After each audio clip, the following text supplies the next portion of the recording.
Hi guys, we're here with Packer right now. So what we want to do is we want to help him become comfortable in new situations and with other dogs. So he's a dog that processes a lot of stress and a lot of fear, and we want to help. We want to help him. He needs to build trust with other dogs. He needs to know that there's boundaries as far as him not being able to run after other dogs. And then, and so when we do that, we establish a relationship with him. I want a working relationship. I want to be definitely leader, follower, because with a dog like this, what I'm seeing is that there's less confidence than probably less confidence than the owner would have guessed he had. So what looks like dominance to owners a lot of times can actually be fear issues that manifest in a fight response. And so we work at that by, first of all, I want to get good obedience. Then I want to get him around other dogs and use that obedience. And while we do that, there's some good desensitization that happens. Over time, as he becomes desensitized to these other dogs, he gets to make some friends. And then every friend he makes him that much more reactive and aggressive with other dogs because he's learning to trust. And that's it's important that you're only getting him around good dogs in that situation, because while he's learning to trust, it only takes one bad experience to negate everything you just put into him as far as work goes. So it's just like, think of your kids at school. Some kids are very confident, and then sometimes you have kids that you work on building their confidence all the time. One person tells them that they're not cute, and that's what they believe. So that's kind of what can happen with these little dogs. Like one bad experience can mean they really snowball off that side of the mountain. And it takes a lot of good to undo that. So that's the first and most important thing is you're getting a dog and you're teaching it how to be friends with other dogs. Don't have it around naughty dogs. If there's a dog that's dominating it, keep it away from that dog. Sometimes this happens regardless of how you socialize it. And when that happens, typically those are dogs with some pretty true dog aggression. And when that's the case, you hope for, you want control around those other dogs. So we don't always guarantee that we can make dog friends with other dogs, but we can guarantee control over that if the owner is willing to learn how to handle well and all that. So I'm just going to get started. Going to do some healing around the room. Come on, buddy, heel. Good boy. So yeah, heel. Give him opportunity. Then we're going to use e-collar. Good boy. Good boy. Good job, buddy. And so that was on 8, and because that reaction was a little bit more than what I want, I'm going to go down to 6. So now we're on 6, and we'll just see where it goes from here. This seems to be a little more appropriate. When I first got him out, 8 was a pretty good level. And 8's very low, so you wouldn't feel 8 on the palm of your hand. Come on, buddy. Good. Place. Good. Good job. Good boy. Okay. Good. Good job. Good boy. All right, buddy. So we're going to do a sit, sit, sit. And I'm just going to guide his bottom down. Sit, sit, sit, sit, sit. Good. Good boy. Good boy. Good job, buddy. Now once I get eye contact, I'm going to go ahead and release him. Then we're going to go in and I'll show you how we get a dog like this into a group of other dogs.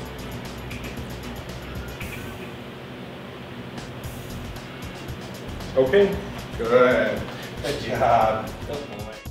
Hi guys. All right, so we're here with Packer, and the next stage in the game is that we want to get him into a group of dogs. Right off the bat, we want to look at like who's in there and what's their energy like. It might be that there are a couple dogs in here that are a little hyper for him, sorry Packer. That being the case, when we start to get a dog into a group, we'll just start pulling them out one by one. If somebody's a little bit over the top, what we want to do is remove that dog, because of the dog that likes to fight like this, again, that'll really set us back. If anything happens where teeth come out, then we're in a little bit of trouble. So when I want to bring him into this gate, what I'm going to do is become very strict with these other dogs. So I'm not letting other dogs approach my dog, and if he lunges, I'll give a little leap to it. So if you want to look at him and look at his body language, he is processing some stress about these other dogs, but he's not up against the gate or anything like that. So this is a good sign. So I want to show you what happens when I bring him in. So you just Phil, come on. Good. Phoenix, come. Good. Phil. Phil. Come on. Good. Good job, buddy. Good. Good. Come on, go. Good. Come on.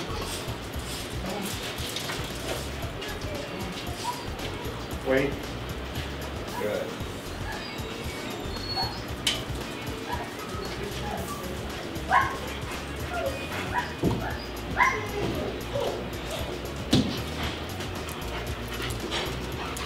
Good.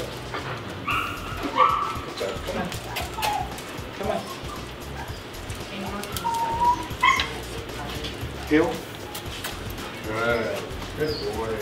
Wait.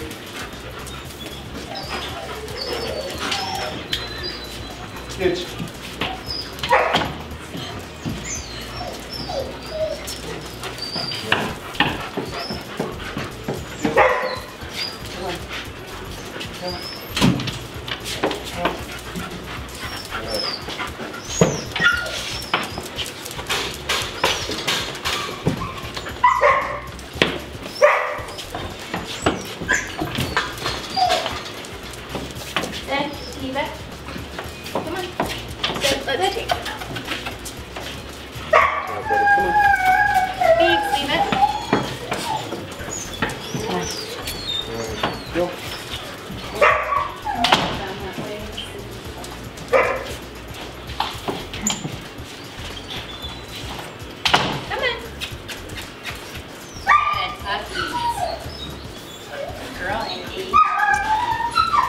So at this point, there's really just an art to knowing what to do with this dog. So they're first of all, this dog's processing a lot of stress right now. He's like, oh my gosh, I don't know what to do.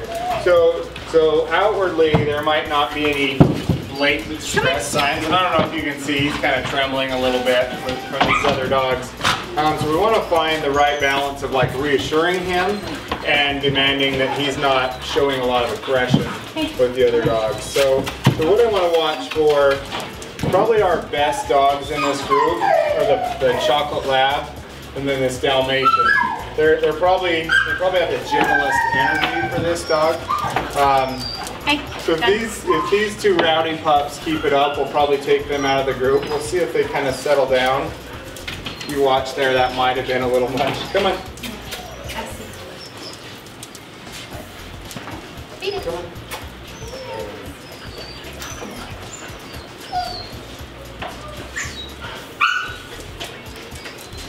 Before I drop this leash, what I want to see is an interaction where he actually tries to meet another dog. Because right now he's not interacting as a dog.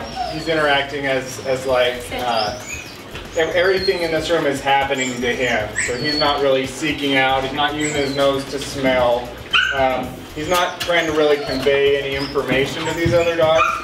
He's just hoping that one of these dogs doesn't pounce on him. You can take the shepherds out if you want. Come on. Come on. Come here, buddy. Come on. Good. Andy. Come here, Andy Pooh.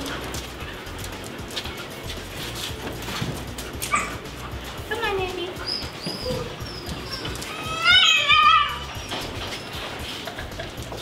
Someone calling for Larry? All right, so now we've kind of what's going on and where we're at. Right now we had some rowdy dogs in the group that we chose to take out. So the ones that are left here, if you watch these dogs interact, it's a very gentle, very sensitive thing. So in dogs like this are really, I love it when we have dogs like this in a facility because it lets us work miracles with dogs that are afraid and reactive. So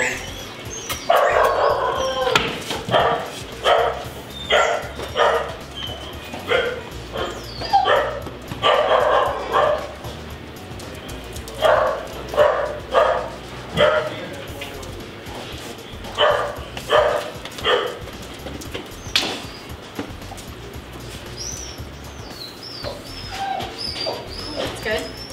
Yeah.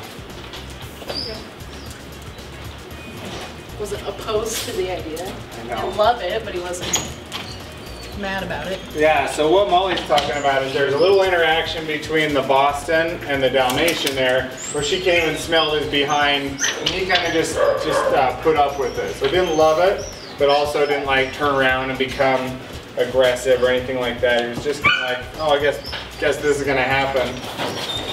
And it wasn't a bad thing overall. So what we're watching for, I'm still wanting to see a little bit more natural behavior, a little more. I want him to loosen up a little bit. So when he becomes more comfortable around these other dogs, we'll start dropping the leash and letting him kind of make decisions. But we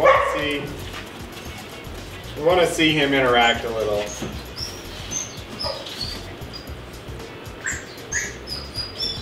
So I'm going to kind of step in and advocate for him a little bit, so create some space between him and the other dogs.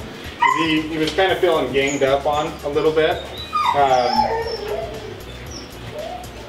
So what happens when we step in like that? He's like, okay, this human is in charge. This human is in charge of this interaction. I'm probably don't need to make a decision as far as biting goes.